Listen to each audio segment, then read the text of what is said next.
Welcome, everyone. Today we have Andrew Caldarella. His life is a combination of the Rocky Story, Think and Grow Rich, and the Celestine Prophecy. He has studied martial arts, yoga, is a health fanatic, and has been head of a strategic counseling firm. Andrew is the best-selling author of The Way, 7 Revolutionary Steps to Living a Meaningful Life and Making a Real Difference in the World. Welcome, Andrew. Oh, thank you so much for having me here. It's an honor. Thank you, everybody, for joining us too. Really excited because I feel the information you're sharing is empowering. You know, it comes from a place of empowering each of us to contribute to this world. And I just love what you're doing. So Thank where you do so we much. start?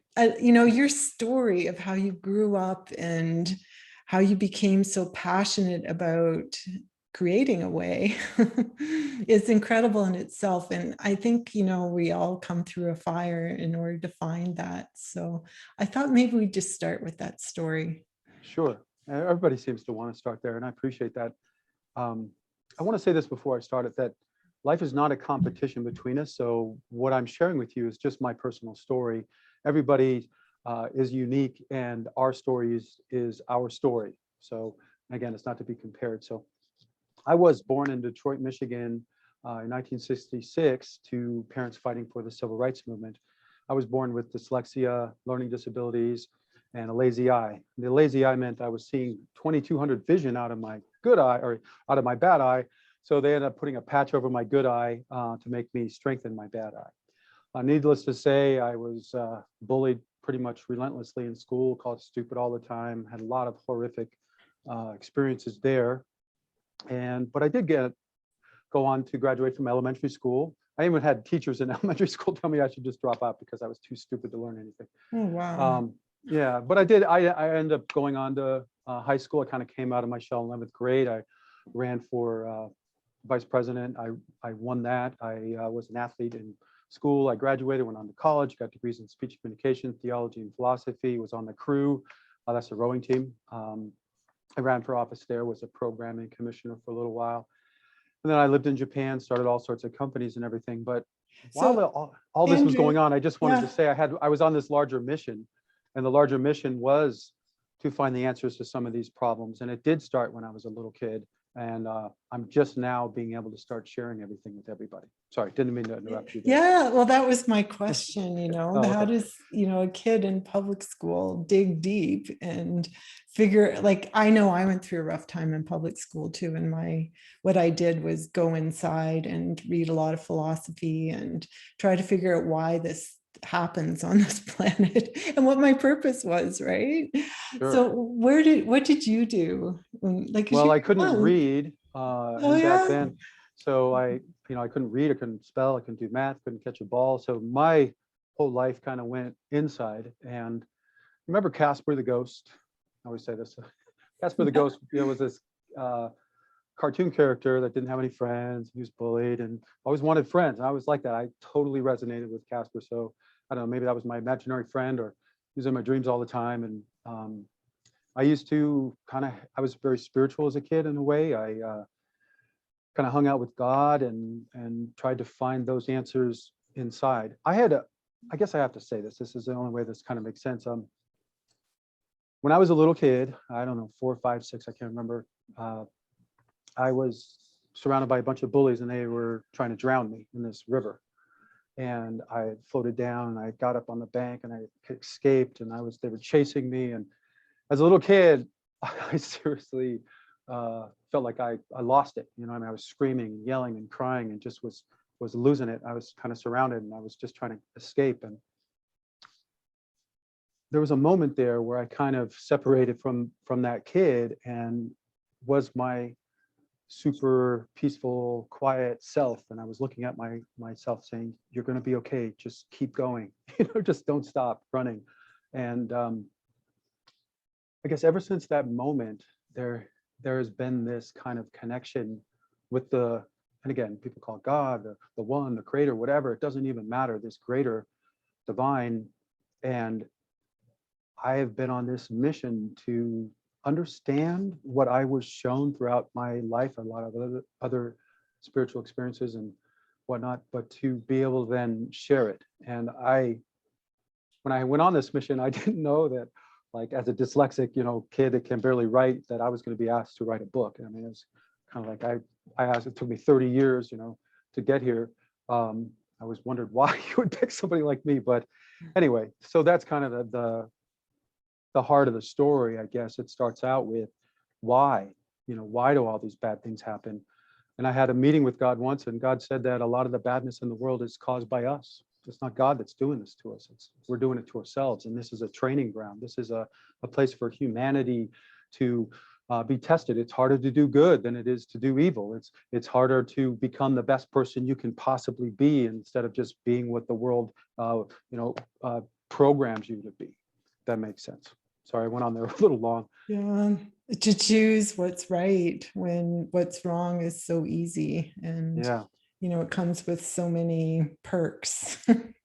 Well, that's the Yeah. challenge, right? I mean, Yeah. to me, that's like the core of life. It's virtue versus vice. It's good Yeah. versus evil. It's right versus wrong. And it may seem, oh, it's such a cliche, it's whatever. No, sometimes the core values, the basics of life sound simple, but they are very, very, very complex and deep once you really focus on them and think about it. And this idea of virtue versus vice is so key to humanity, that's the formation of the way. Is living rational, positive action, which is about integrating virtue and best practices into your life. So, Yeah, and just becoming the best version of yourself. absolutely. So you had this experience when you were really young, and and once you've experienced that, you can't ignore it. There's something more than flesh and blood, and that you can be connected to, source or something greater than what we can see. Yeah. And I think that's the challenge too, is that when I pursued that connection and that understanding, it's a lot of times as God's like, do you really want to know? You know what I mean? It's like a lot of times humanity doesn't want to know, and we have to give up a lot to know. You have to be able to challenge every belief that you have that's been ingrained into you, if you're going to really find the truth. And this is key to humanity. We were talking about this a little earlier, is that we're all born ignorant and like a blank slate, right? And we all need our society and our caregivers to give us that correct start if we're going to be our best. Some of us don't learn the best. You know what I mean? They don't get the best ideas and the best information or the best nutrition. So we're not becoming the best people we can be. And certainly if we're not living in a conducive society, in a place where that's going to help us become better, it's going to make the problem even worse. So our challenge as humanity is, how do we create a society that can get better and better all the time? And for me, the answer came to me when I was really young on this mission. It was like, just so you know, I'm not saying this stuff to compare or anything. I just want you to know where I'm coming from. While I have all these learning disabilities, I'm on the spectrum or whatever you want to call it, I also was given some wonderful gifts. I was able to see things that other people can't, take large data. They say I'm a genius in abstract thinking and other areas and stuff. So I'm not saying that, again, to build up myself. I just want you to understand that what I have seen is so fundamental to what it is to be human and what we're trying to do on this planet. I'm just trying to share it. This isn't about me. But I want you to understand that it's like, how do I say this? It's like if all of humanity could just get on the same page on some of these foundations, we could seriously become our best and fix this world. The problem is that we're all so fragmented and divided and segregated in all these different groups. All good people are not united in common cause. We're being manipulated and divided, and we don't understand what we're really trying to accomplish. So what I'm trying to do is to kind of calm this down, focus, clarity, and unify us so that we can make all these changes happen within ourselves and our world. Does that make sense? Yeah, it's almost like we're born into, well, it can be very chaotic, and there's a lot of disinformation, disharmony, and untruths, truths. But you're right. If we go to the fundamentals and keep bringing ourselves back to that, there is a lot of hope. So where do we start? You had we both talked about programming and how involved the mind is and how you overcame this through, the power of thought and belief. So should we start there? Yeah, absolutely. I in the way, just so people understand the way a little bit, the very first part is about what the true goal of life is. Mm. And a lot of us get caught up in, what fame, power and wealth and all of these areas. But, and again, I'm just going to cut to the chase because I think your audience understands this too. Most people do when I say it. That may be some tools and roles and whatever that we fulfill, but there's not the true um, goal of your life. I say it like this: the true goal of life is really what a loving mother wants for her child, right? They want her to be healthy and happy and to have all the pieces that makes a wonderful life, great relationships, something they're passionate about and love, a wonderful society they live in, and all the rest. And that's what we're all really after. Everybody's after happiness and all this great stuff. So the question is then, how do we get there? And what I have found is that the solution we're all after, and I call it the way, needs to have these four basic principles. It needs to be something that we live all the time. It can't just be a thing that's really hard to do. We do once in a while. It needs to literally become part of our life. It needs to be rational. It needs to be reasonable. It needs to cover everything. It needs to be holistic in the sense it's emotionally fulfilling, spiritually fulfilling, intellectually fulfilling, and all the rest. So it's living rational, positive, because all of these solutions we're after have to be about integrating the good into our life. And what humans hold as the highest good, we label as virtues. So there are a million different virtues out there, being happy and hopeful and disciplined and dedicated and resilient, you name it. I mean, everything that you value in another human being, you're like, wow, that guy's got X. That's a trait that we value, and that's called a virtue.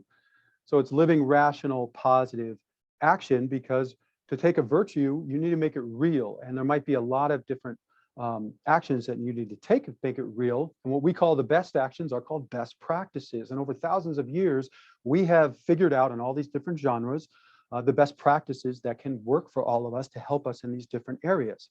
So again, the way is living rational, positive action. It's about integrating key virtues and best practices into your life. And what I'm saying to you is, this isn't my way. This is the human way that we become the best persons that we can be, people we can be.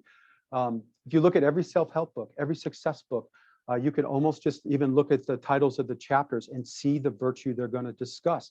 I can't tell you how many books I've read where it's like, okay, this guy's talking to you, all the coach books, dedication and listening and whatever it may be. It's like, these are all skills that you need to have as a human being. So what I did over 30 years is figure out all the best practices and the way for us to all kind of shore up all these foundational areas of life so that we can then stand on a firm foundation, join together, unite to create a better world. Does it make sense? Yeah, it's beautiful. I talked to a number of teenagers or early 20s, where you have that identity crisis because you've thought for a few years you're doing what others want you to do. Maybe you've landed into a job that you don't truly love because you've never done this kind of soul searching to figure out, what you're talking about. So yeah. And many are still, confused, or not confused, but just unfulfilled, because there is a deeper reason for being here. Absolutely. And it's funny you bring it up when you're 20. I've been on this journey my whole life, but I remember when I was 17, 18, 19, reading, I was able to get to the Library of Congress has a program for the blind and handicapped where they will give you tapes so you can listen to books. And that was an opening of my mind that I have such a gift to me, I can't even tell you. And just so you know, just a little side note, because of my disabilities, my sister's issues, met a lot of people that have a lot of problems. Like the blind people that I've met, you say, oh, they have all these problems. They can listen to books faster than anybody else in the entire history of the world I've ever heard. Like these machines they give you from the blind and handicapped have speed control, so you can put them up. It's all these different levels. And I know these women that were my friends that could listen to books at a speed that's like, literally, if you had your cassette and fast forward and it was just chipmunk sounds, they could understand it all. Anyway, I know that was a weird side passage, but we don't want to ever give up on anybody. I lost my train of thought there, but I think one of the main points here on humanities. Oh no, go ahead. You were going to say something? No, it's just that, when one sense is cut off, we become more brilliant in another. And that's, that's why Yeah, you exactly. could absorb information differently too, right? So Well, yeah, yeah, and I used good. to go into my own little world sometimes. When you hear, my brain is also, they did a lot of testing on my brain and whatever. It's not connected the same way, I guess. It's both sides are connected, and I have a larger communication center or something. Um, but what got me when I started listening to these books is that, I could understand things that you're called stupid your whole life, right, as a kid. And then you get into reading, like I didn't realize, like Einstein, he didn't just do math. Like I was bad at math, but I wanted to understand what he was talking about. But he actually wrote stuff like these light experiments and all this stuff. And I could do all of that. So I could read what Einstein was talking about and I could understand it. And I was so blown away, I guess, as a kid, to realize, when you're understanding things and you're using words that other people don't, and your parents are telling you, wow, you really are smart. Don't let anybody tell you. And then you start to see that you do have intelligence. And that's what I'm saying. Don't ever write off anybody. You can't judge any child and know where they're going to go. So I think one of the, just to round this back to the mind, the way has 7 steps. So we just went through like living rational positive action. It's got to integrate virtues and best practices into your life. So then the next question becomes like, how do we do this? And one of the keys that we all have to realize is that we're all human and we all live under these human conditions. And just like the game of life, the child's game of life, you ever played the child's game of life? Yeah. No, I haven't, but Okay. Well, there's this child game of life. It's like most other games. It has a box it's contained in. It has a board. You move these pieces along it. You throw dice or turn this wheel. Some of it's chance. Some of it's your decisions. You end up where you are at the end of their life. Are you successful or not? That's really the key here in our life. We call these rules and regulation and everything the human conditions. And we have these big human conditions that are more like universals, that are things like gravity and entropy and day and night and good and evil, everything that is overriding. And then you have human-centric conditions that are more like the fact that we need fuels, right, to survive. We are born ignorant. It takes so long for us to raise our kids and all these other things that are really specific to our being human.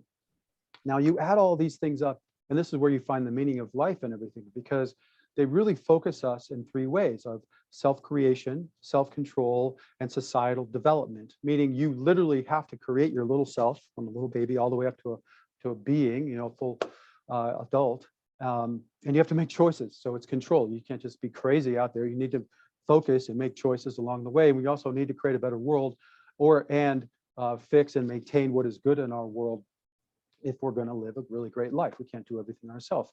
And again, this is where we find the meaning of life, because if we literally have to create ourselves and make our world and everything, so the meaning of life is to create a meaningful life. Or to say it another way, the meaning of life is to make your life meaningful. So how are we going to do that? And that's what I'm saying, is that we are all human beings. While we speak different languages, we're different genders, we're in different parts of the world, whatever, it doesn't matter. You still sleep and wake up and have relationships and need to figure out how to deal with your mind, your body, emotions, your spirit, what this all means, why you're here and everything else. So on that foundation is where we can unite and build a better world. Understand that, like you said, we are all programmed by the society in which we're brought up in. Our leaders, our authority figures, our parents, are the people we watch on the news, the celebrities we listen to, our friends even. These all affect our view. And if you're a blank slate when you're born, everything that you receive in is kind of programming. So the question is like, is this programming correct or not? At some point, hopefully in your life, you want to check that out and see if you are correct. And that's where the way comes in. So the way can guide you to help you become the best person you can be.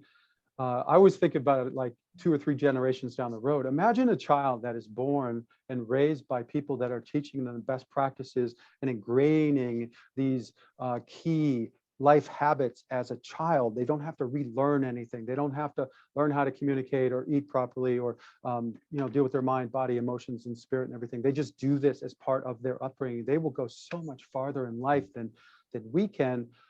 But for us, we need to all get on the same page right now, so that we can help them and create a better world. This is the only way it's ever happened. And it's the only way it's going to happen now. And I want to say, I know I talk a lot. This is the only time in human history that this can happen. Okay, we are connected like never time in all of human history, right? With the internet and everything else. And more people are awake right now because of all the wrongness that's happened. Human race needs to be shaken to awaken or burned to learn sometimes. And I'll tell you, I feel it, that this is why I'm here and why it's taken me so long to show up at this moment, is that this message can change the world. And it's not about me, it's about us doing this together. So hopefully that makes sense. Yeah, no, it's beautiful. And there, you just have so much to get out. It's like, I do. But one of the biggest things that we've forgotten is that we are the creators, right? Like we can create our future. And if we have some guideposts, like you're saying, the world's our oysters. So yeah, just lead us through some of the things that you would teach. Sure. And just to pick up on what you just said, I think that is so profound. And that's the whole point of why I'm here, is that if we couldn't change, if nothing could ever be better, what is the point to life? You know, this whole idea of free will is a big thing. The idea of being born or created in the image of God, being the children of God. And again, don't get hung up on the word God, just the idea of being like these mini creators, right? But without all the knowledge means we have choice. You know, I was just talking to somebody the other day, and I'm going to go here a little spiritual on you guys. We're talking about the Garden of Eden as a metaphor.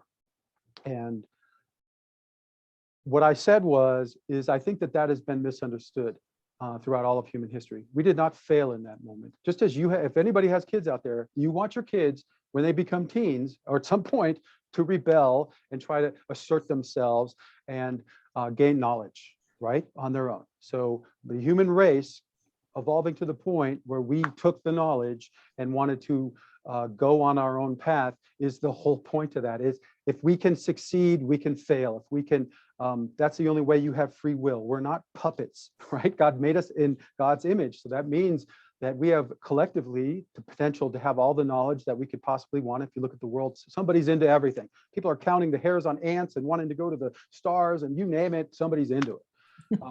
And that's the beauty of humanity, right? It's our diversity in our unity that makes humanity such a wonderful species. So this idea of how we become the best people we can be and create a better world is kind of ingrained within us as these mini creators, right? We're not creating, we don't want to create horrible, you know, nobody I go to is like, yeah, what do you want to create? Oh, I want devastation, more pollution, worse health. You know, nobody's trying to do that. I mean, unless you've fallen so far to the dark side, you think that those things are good for some reason. But even the worst among us too, when you analyze history, Hitler and the whole movement of everything, I mean, Christianity going down to the Middle East and butchering and raping and pillaging in the name of Jesus. You know what I'm saying? It's like the good can be twisted into doing evil, and that's how it always seems to happen. Nobody's doing evil on this planet thinking, yes, we're marching to Satan's banner. You know what I mean? That's not what they do. They're always like, yeah, we're helping everybody. We just want to save you, you know, and these people are evil, so we must destroy them. So anyways, so the whole point here is that we all have to kind of stop in the fringes and all this madness and get to sanity and clarity and the foundations and, you know, love each other again. I mean, this is humanity. We're all children of God. Right. And love is heart-based. So if we create through the heart, we really can't go wrong. Exactly. And that's why it's like I want to say it's what a loving mother wants for her child. It all starts with love. I mean, this whole idea of creation, people ask me this, so why did God create us? Why does this whole thing happen? Why do you want to have a child? And when you look at your little child and you watch them grow, those feelings in your mind is the reason why. Your awe of the being itself. You want so much goodness for it, and all those other feelings are the reason. This image of God means we have all of the capacity to feel and know goodness as well as badness. And again, it's a choice. So let me just take this a step further. The first 3 steps of the way are really to help everybody get on their true path. I call it the true path. This is the way that you get to your true self. And these first three steps are so fundamental and they seem so basic, but they're really, really deep and super key to understanding all of humanity. So the very first step is just, if we can perceive it, we can know something. So if we perceive the good and we know the good, right? Most people in this world know what good is. I don't really have to explain that you're going to want clean water, over poisoned water. You're going to want to be free instead of being a slave. You know what I mean? You're going to be loved instead of hated. These are basic kind of concepts to humanity, right? So the next step is, so if you know the good, the next is obviously that you're going to want this for yourself, right? You're going to want to be good. You want the good for yourself. You want clean water and happiness and to be free and all the other pieces of what makes it good. And then the third step, is first you know it, you want it, and then you have to make a choice. So this idea of choosing the good is so fundamental to your beingness. It's like living rational, positive action is integrating virtue and best practices into your life. So on this point, in step 3, you as a being must make a choice to be the good, to choose the good. It doesn't mean that you have to know what this means exactly. You just have to know that that's what you really want for yourself. So those are the first 3 steps of the way. And that's what allows all of us to kind of walk together. I would hope everybody kind of agrees. You know the good, you want it, and you would choose it, right? And that's kind of the beauty of these first 3 steps. And I think if you really think about that, you'll see the depth of it. Now, the 4th step is where we get into centering yourself. And the 4th step is step 4 is center in a core belief system that covers all of life. And this is really key to the mind and all of what you are as human, because the core belief system that you have is what determines who you are. It literally affects like your attitude, your beliefs, everything you do, everything you say, everything you are is all based in these core belief systems. Now, you may not even know what these are. Some people have fragmented core beliefs, meaning they have a few of them in line, but they don't know what the others. Your core belief system needs to cover all of life. And if you don't have one that you know, it can be, what do I want to say? It can be confusing. You don't know your purpose. You don't know why you're here. You don't know what you're doing. You don't have a guide that's literally something you can use in every situation to help guide you in your life. That's what a core belief system is supposed to do. So what I discovered was, and this isn't Andrew's, this is all of humanity's 10 core beliefs that make up this system that will guide us through our life and help us all unite and do everything we need to do. And if you like, we could talk about a couple of those. Oh yeah, sure. Love it. All right. So the first 2 I call the laws of purpose, right? So the primary purpose of life, this is first law. The primary purpose of life is to be your true self, live your true life, and go to heaven. The primary purpose of society is to create our true society. And just as a qualification, I know I used the word heaven there. People have an issue with that word. Just remove it if you don't believe. That's fine. You can still have value in the primary purpose of life is to be your true self and live a true life. The heaven part is for those of us who believe in the afterlife and a place that we all can go and live a wonderful life without all the rest of this madness. So, well, it can just be the place that we return that is all knowing. It could be returning yeah. to source. It can be, Yes, you can say it however you want. So whatever that is, but the idea is to go beyond this this testing ground and go to a place that the whole goal is to get you to, right? Where it's all of goodness and happiness. And well, the knowledge that there is something beyond this, that this isn't the all, the end all, the it, like there's far more. Sure. We're just look at it like this. Walking through a veil, really.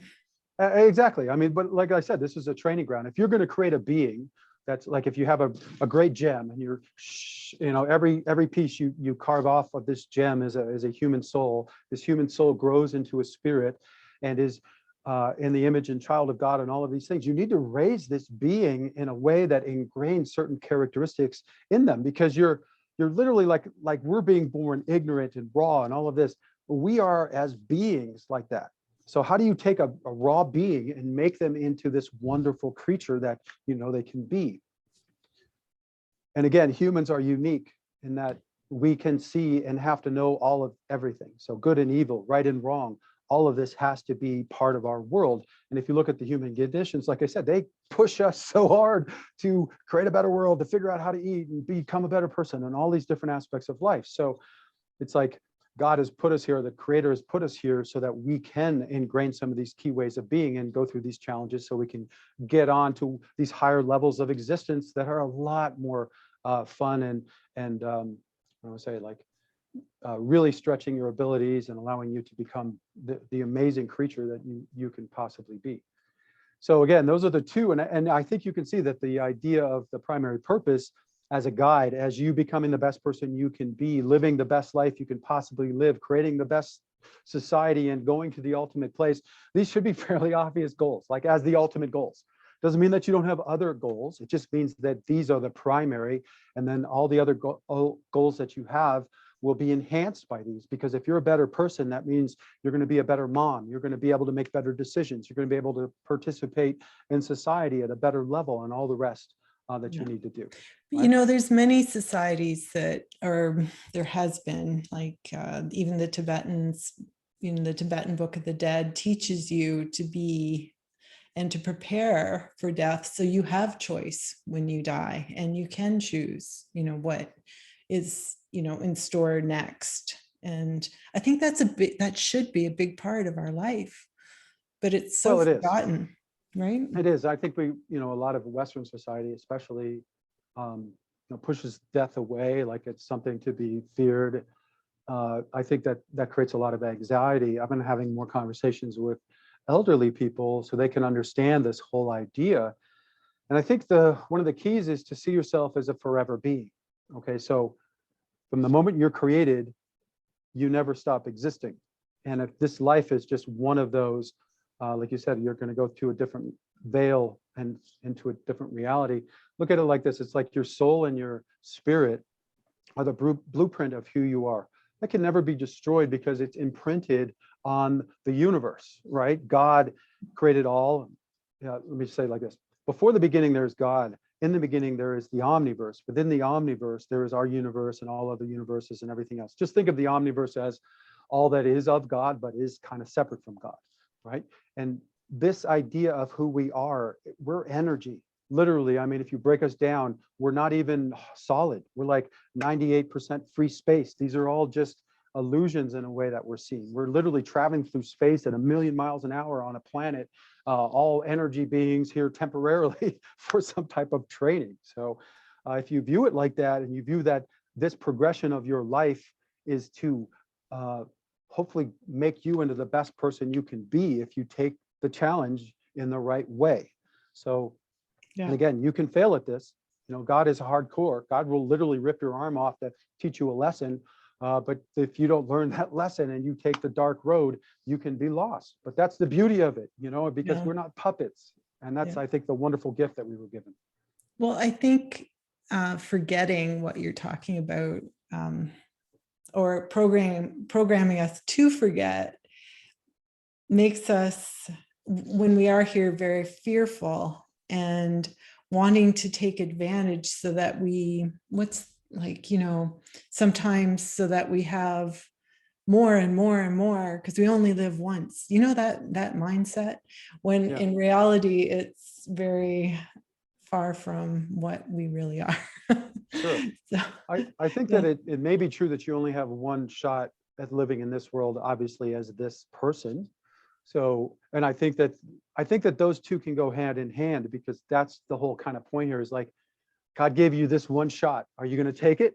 Don't remember that song. There's a song like that. Are you going to fold, right? Are you going to make this work for yourself and help and become the best person you can be, or not? And like you said, I think a lot of us are programmed not to. I don't know that humanity is like, I do believe that people have fallen to the dark side, and that some of us are lost, but they've been lost for a very long time. And I see the biggest problems in the world are created by these two types of leadership ideas. And again, it's mostly men, and we fall to this idea that we have to crush everybody under our thumb. We are the ones that must dictate everybody's reality. And if you are against, or if you don't agree with me and you aren't a sycophant, then you're my enemy, type of idea. And this is how the idea of where it says power corrupts. I mean, absolute power corrupts absolutely. And this is where our leaders do not have a core belief system that is guiding them through this and allowing them to navigate the arenas of power and wealth and fame in a way that is productive to themselves and humanity. I've studied enough lives of the rich and famous and everything to know that just because you have money or power doesn't mean you know what to do, doesn't mean you have great relationships, doesn't mean you're automatically healthy, right? If anything, a lot of times it creates a lot more problems and stress and arrogance and this idea of complacency.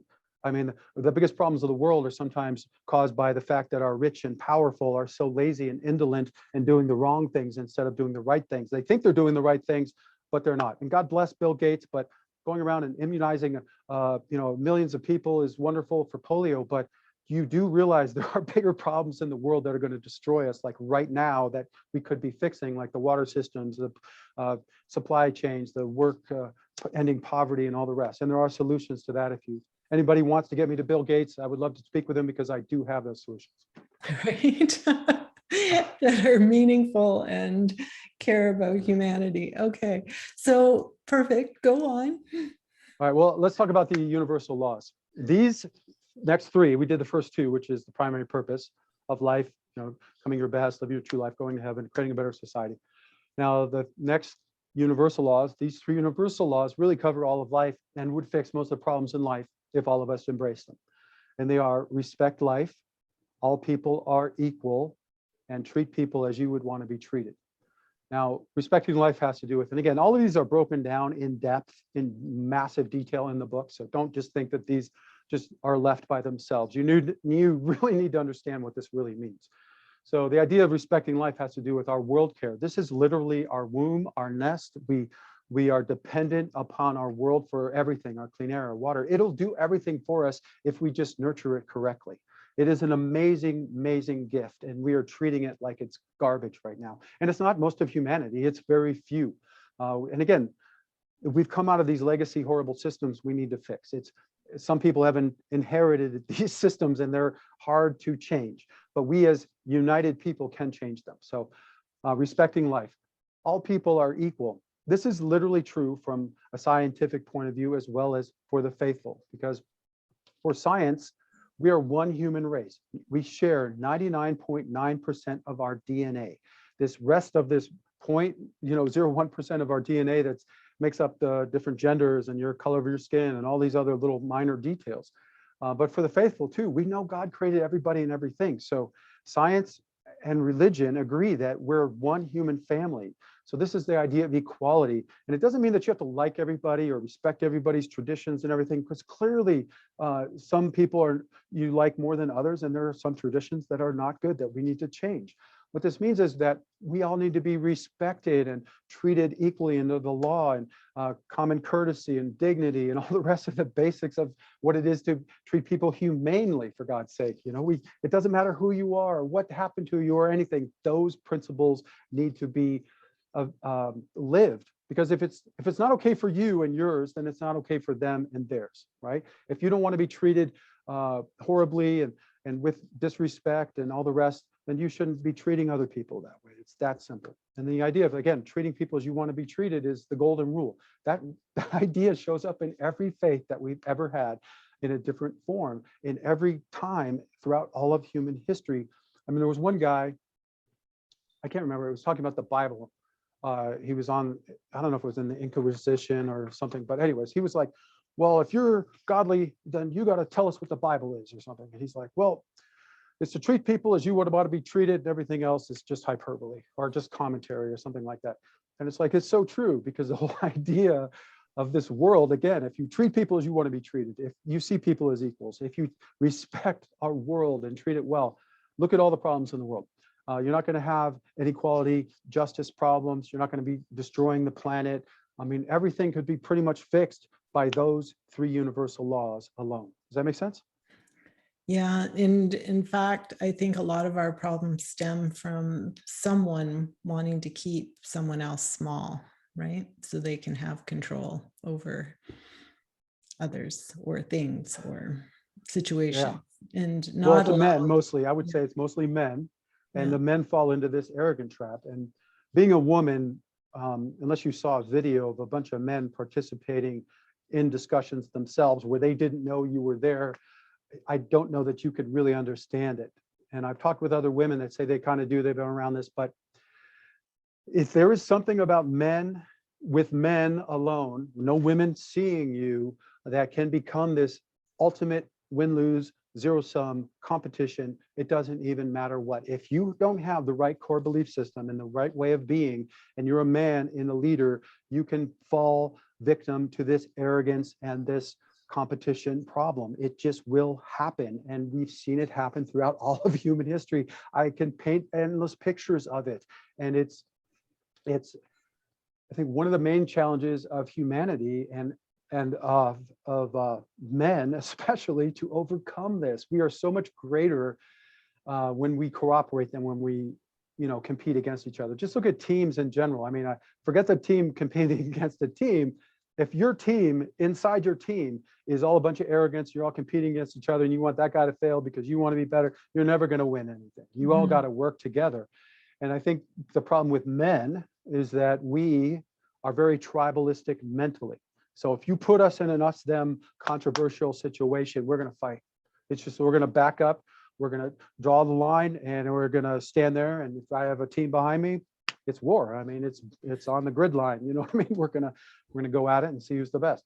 And that mentality, I think, is what defeats us before we even get started, especially in business or politics. My God, in faith, all of this arrogance is what separates us. You know what I mean? It's like, I'm going to go deep and I'm going to go spiritual and I may get me in trouble, but I've had this conversation with so many people of faith, of different faiths, but none of our faiths have manifested themselves as they should. And honestly, it seems to be the male arrogance that has destroyed all of our faiths, right? You can go in Hinduism, like the oldest traced back kind of thing that we can find is men who want to be more and more complex to where they're the yogis, they're the only ones that can understand. You have to come to them for your enlightenment. You're all subservient because you can't know, and it takes 1,000,000 books and 1,000,000 years for you to understand everything and all of that. And so that is not the way. Okay, you know what I'm saying? It's like in God went to Abraham and said, please spread the word to the people of the world. And what did Abraham do? He went and made it about him and his people and only him, and his people are the ones that know and can go, and everybody else. He's the answer. Right, he's in. I'm the other. It's only us. You know, it's our little us against them. It's like Christianity started out with Christ, and then it was taken over by the Roman, patriarchy, and made into something that became like a kingship and a ruler of the world, to where it became, let's go kill everybody that doesn't agree with us or has the Holy Land or whatever it may be. And now it's a sickness of superiority in men. It's infected everything. In Islam, it's the same thing. I mean, Muhammad was in a world where it was like the Jews and the Christians were all fighting and like didn't see it. And he was like, hey, let's have some law and order and some sanity and some rules and regulations. And he's like, okay, after I die, everything's cool. We're going to all love each other. We're going to make a better religion. It's all about peace and all of this. As soon as he died, it was like his son or somebody that was related to him, and then another leader of the church went to war. And as Sunni Shiite war ever since, and the mass death and chaos has followed. And again, it's always these guys that do this. It's like, no, we must control, we must dominate, we must put our thumb and make everybody do what we want them to do. And this is the biggest failing in humanity. It's like, how do we get past that? And what I'm saying to you is, for all of you of faith, if you understand the next laws, which are the God laws, it'll fix all of these problems with our faiths, because there was only one supreme creator, being, starter of everything. You know what I mean? You may talk about it like this, and they may talk about it like this and try to describe it. It doesn't matter what your descriptions are, what your organization is. There is still only one God. And that's the one we're all trying to get to and understand, and divinity and all of that. And that's the God I'm speaking of in this book. So if you want to really understand what that means, and again, while this is spiritual aspects in this book, it's not like you have to believe. If you're an agnostic listening to this, or somebody who doesn't believe, you still have to understand the faith organizations, the way religion works in our world, if we're going to fix it, right? So don't put this off just because I talk about God. If we're going to fix our world and create better lives, we all need to understand all the different aspects of our society. And this is really key, as you can see, because it causes a lot of problems. Yeah. Well, yeah, I mean, the first thing we do is make people forget that God is within each of us.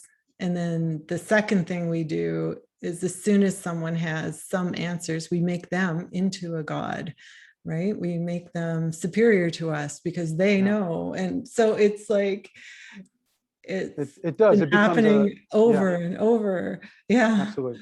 I want Yeah. to say I am as much of a God as you are. Okay. And everybody that's listening, we are the children of God. We are created by the energy and everything of God. So it's like we are the body of God. That's kind of the idea of that in Christianity, is like Christ was trying to say, is that we as our collective unity and our diversity is what makes up the body of God. And I think it's beautiful that we can do that. And this idea of connected, I don't know that I want to go through all the different laws here, and we're running out of time, but the first law is that there is no God other than God. And that has to do with the fact that there's only one supreme. Doesn't matter where you're coming from. That's the idea. The first actor in the action reaction cycle. I said before the beginning, and then in the beginning. It's that before the beginning, nothingness or everythingness, or however you want to describe it, thing. So this next law, the seventh law, is that we are all directly connected with God, and this connection cannot be broken. And just to tell a little story behind that, when I had this major spiritual experience when I was young, like 19 years old. And when I came back from that, I was shown like these 10 laws, or kind of created them, but I was missing one. I had taken one of the 10th law and broken it up into two, and I was missing the seventh law. And for years I was sitting there going, I knew there was something wrong with it. I kept praying, God, what's wrong? What's wrong? God keeps telling me. God is funny because he doesn't always like give you the answer. He gives you the way to find the answer. So his answers were always like, it's so obvious. It's the most obvious thing that you're missing. And I'd be like, what do you mean? What do you mean? It's like right now. And I'd be like, what? And it finally dawned on me, oh, it's that we're connected to you, and nobody can stand in that way. And it's all, and it was like in the book, it's literally the truth. I mean, physically true, because you can literally go from your body connecting to this atmosphere. The atmosphere touches space, right? All of space is connected to all of this universe. And this universe is part of the omniverse, which is inside of, or connected to, or all of God. You know what I'm saying? So we're automatically, physically, mentally, spiritually, always connected to God. And we're energy forms. So your spirit, your soul that is being created every minute second is imprinted always. That's why it's never lost. You can be transferred to another body anywhere. It's your beingness in this universe is energy, and that energy is never lost. Never, never. That makes sense? Well, makes sense. And it's pretty powerful, isn't it? Oh, it's like I said, some of these things we could sit here and just talk about that for an hour. I mean, Yeah. there's so many deep conversations I can have around some of the ideas in here. And that's why it's so profound. That's why it's universal truth. And I want to say this too, don't deify me. Okay. I am a child of God like you are. And just because I have answers, again, this isn't a competition between us. Okay. I'm a cog. This is my little niche. My cog is as big as your cog. You fill a different niche. We can't all do everything. This is No. just because I'm doing this doesn't mean I'm greater than you. You know what I mean? It's like, how do I say this? If somebody discovers the cure for cancer, okay, we are like, wow, that guy's awesome that he did that. But is he really like in a human being, like more worthy, better of everything than you? He deserves more rights than you now. He deserves more better treatment than you. No, it's still equal to you. So this idea that I think all of us can be wonderful, great beings. We may not always peak at the same time. We might not all peak in this life. But again, I mean, a woman or a man who raises their kid to be an awesome human being is so valuable to society, right? Maybe that kid does something else, but all of those kids together is what makes a society great. So don't undervalue anybody's contribution. And again, if my contribution is to bring us the way and show us this, then great for me, right on, Andrew, good job. But also great job for everybody else doing whatever they're doing. Let's applaud everybody's greatness and help us all achieve our ultimate dreams and our best life. That's kind of the whole point of this. Exactly. And you get off, like, we can't even see what our contribution was until we move beyond, go through the veil. It could have been seems so meaningless when we're here, but it could be so great to the outcome. We Absolutely. just have no idea, right? Well, and again, I But think that there's always a point here is that it's you. yeah, Okay, your ultimate goal you're is for authentic. you to, yeah, to be your ultimately good self. There is a being in you. When we talk about God knowing like all of creation and everything, you got to pull yourself out of being human for a second and think about it like a third party perspective. If God were looking at the universe as a holistic thing, at the omniverse, of course God could see time as a thing, forward, backwards, whatever. It doesn't mean that your choices don't matter just because this being can see forward and backwards. It's still your choices. It doesn't make your fate determined or not. It's you're still determining your fate. So the idea here is that that we as beings have to figure this out. And if you're a forever being, you're beautiful. You know what I'm saying? I'm not sure how to say it. It's like if you're a fragment of God and you're this wonderful potential, like you're like a diamond, a raw diamond that needs to be, polished and all the facets put in. You're doing that as you're making your life. And the question is, are you making yourself beautiful or an ugly lump of coal? You know what I'm saying? And that's kind of the challenge, that we want to create a society where we help everybody become this beautiful diamond instead of so many lumps of coal. And it's not the people's fault in a lot of times. Like I have this argument with God all the time, like people just don't know. I mean, if we knew how to become our best and how to create a better world, and then we all chose to kill each other and hate, that would be one thing. But if we're just being, programmed by madness from the past and we don't really know, how can we be to blame? It's like blaming your child for sticking his finger in a light socket. It's like, how is that child supposed to know that that is a bad thing? He was never taught. It's just a hole in the wall. For God's sake, he sticks his fingers in everything. You know what I'm saying? So we can't blame everybody for being bad if we have a bad society. If you create, desperation, worry, you don't have money for food, and you can't sleep well, you're never taught how to balance your emotions in your mind, everything else, you wonder why so many bad people are in the world. It's like, is it their fault? You're like, wow, that person was a horrible human being. It's like his parents were ignorant. He was raised alone, in a horrible place. He was taught nothing, given no good food, and you're blaming him or her. You know what I'm saying? So I think we need to help each other become better people. This idea that you're just unto yourself is ridiculous. Then go out in the forest and start alone, and show me where you end up, right? So Yeah. Well, it's just, I think, like you say, it's time we awoke to our own inner power and our reason for being here and our unique spark. And for a long, long time, it's been covered up and hidden because there's certain souls that like to have control, right? Like it's just time to awaken to it. It's okay. yeah, absolutely. I think that honestly, that this is the time. I think a lot of us, you can believe in what you want, but a lot of us are here at this time to make this great change happen. And we talk about it happening. It doesn't have to be this horrible, destructive thing. If the meek are to inherit the earth and the good are to truly win, we can't destroy everything. We'll be starting from nothing, right? We have to fix this.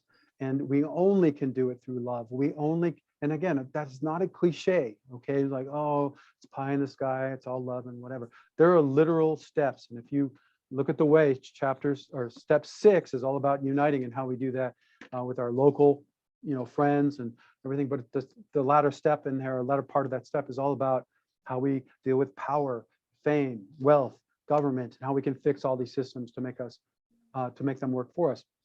The saving grace here to everything that we have to realize is that this is humanity that's doing this. If we change, and again, I haven't reached out. I'm just starting. I have no power, no wealth, no anything to make anything happen. So, but the people that do, maybe they'll hear me. Maybe the Bill Gates or some other super wealthy guy will give me a moment to share the solutions, and maybe we can implement them. And again, we don't have to rely on them. We can join together as a people.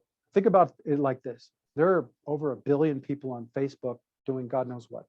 If we had 1 billion people that united in a movement, in a party, in a tribe to become the best people we can be to create a better society as well as to fix our governments, we could do it all. I mean, 1 billion people, just a small fraction of them donating $1 a month and signing petitions, and then a good number of them showing up to whatever meetings or sit-ins or boycotts or whatever we need to make the changes happen. If we do that, we could change the world within a matter of weeks and within a year. I mean, think about all the people fighting for civil rights all around the world and how divided they are. If we group them together into one organization that can then help them all fight for this and support each other and all the rest. Think about all the environmental groups fighting for the manatees over here and the butterflies over here and this over here. Imagine them just getting together and fighting for saving our world and what that actually means and how to implement the solutions, right?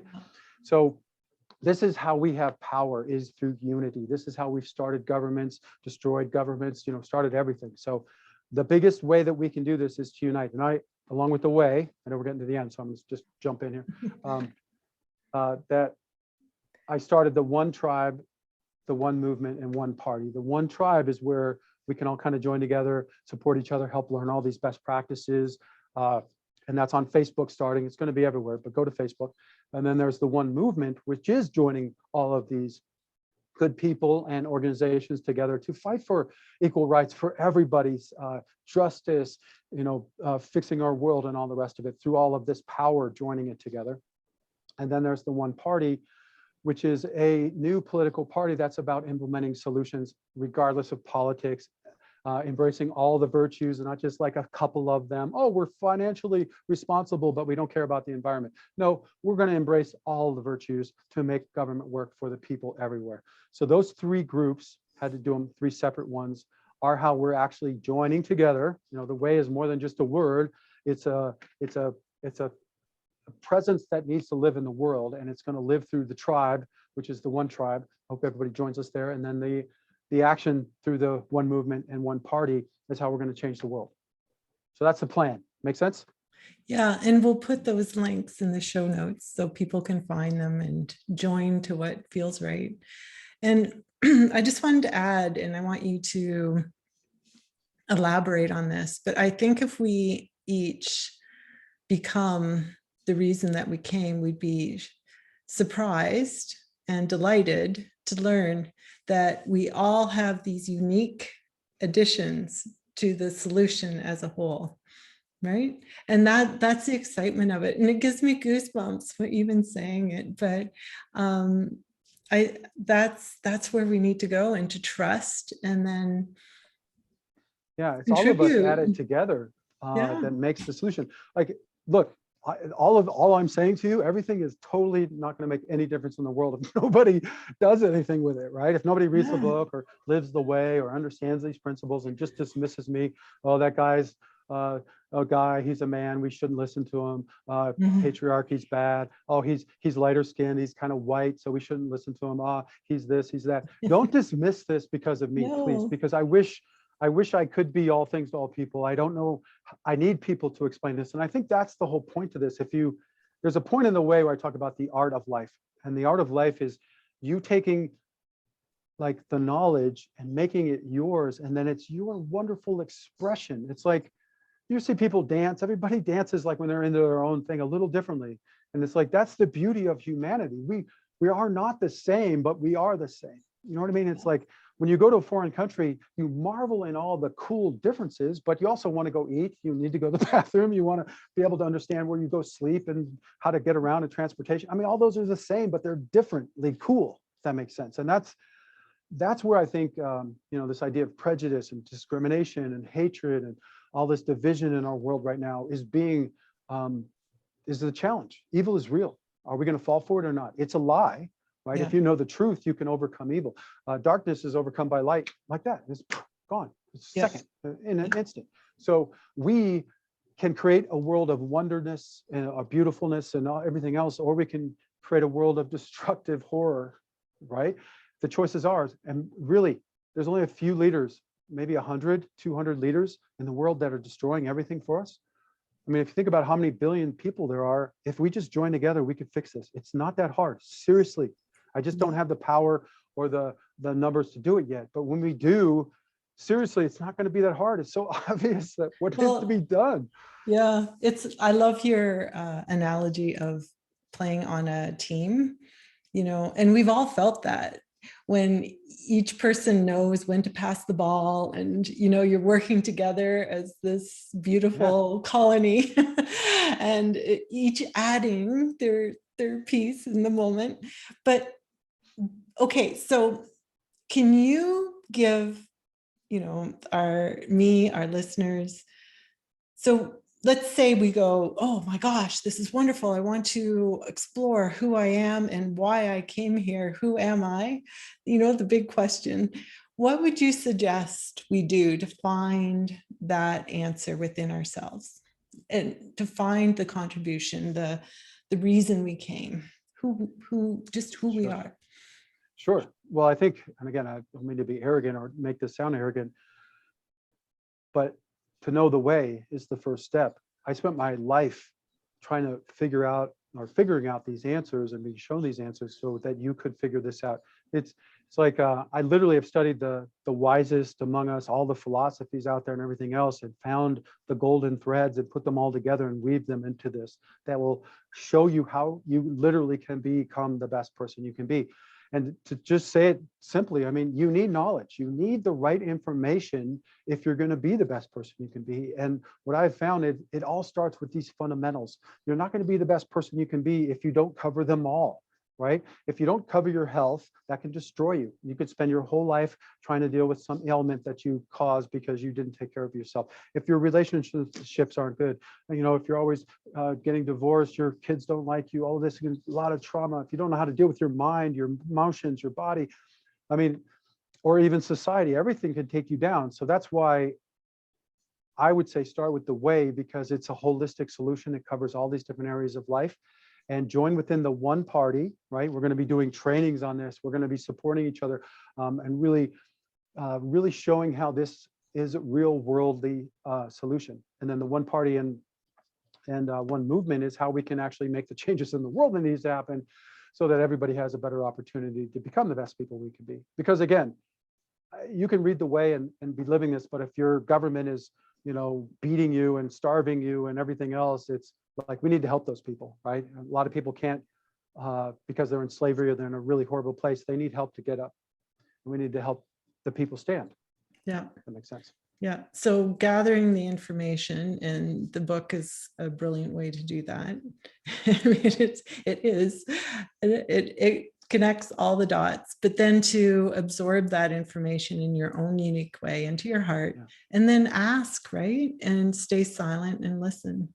Yeah. And just so you know, step 5 of the way is all about creating your best day. I call it the daily way. So it's literally a step-by-step guide on how you're going to integrate these best practices into your day. And it has a habit focus sheet that you can integrate within your life that shows you how to, work on those hard to master things that are bugging you in your life and things like that. So this isn't just all pie in the sky and ideas. It's literally practical. Write down your day. Let's map out the different best practices that you are missing and need to integrate, and going through training on how to do that. How do you master your mind? I mean, it's great to say that, right? And that's the biggest problem with most of these books. It's like, yeah, don't be angry, be happy, do this. It's like, great, yeah, wonderful, thank you. But literally, how do you do that? I mean, literally, like, what are the steps, right? So that's where I got into the granular details. So the first book is all about all the ideas that you need to have, the 7 steps and all of that. The second book goes into all the details on these foundations on how to integrate. And I'm talking like light, water, food, you name it. And then the third book is the Child and Family Guide. And that's the one that's key to building a future world that we all want, because if we raise our kids well with these best practices and virtues and everything else, then they'll live a better life right from the start, and they'll raise better kids and so forth and so on. And that's how we create a better world. Yeah. So beautiful. What an amazing contribution, Andrew. Thank you so much. And any last words just to inspire us to? Sure. Well, let me just say this. Everybody go to the website. That's the hub for everything. Is 7wayme. Excuse me. That's the number 7, WAY.me. You'll find information about the way. You'll find links to the one party, one movement, one tribe, as well as solution videos on how to overcome negative thinking, depression, suicidal thoughts, addiction, how to end corruption, how to fix our justice system, and so many more. A lot of stuff on there. So 7way.me, the number 7, WAY.me. And as far as closing thought, I just want to say thank you for joining us. I hope I did a good job. I hope I didn't get in the way. And I wish you the best, true success, happiness, and peace for everybody. So thank you very much for your time. Thank you, Andrew. And, like you say, we could go deep into lots of these subjects, and I think we could do that in the future. Thank you so much for joining us on Empowered. Thank you. And for everyone out there, don't forget, don't give away your power to anyone else. Be the creator of your own life. Spiral up, spiral out.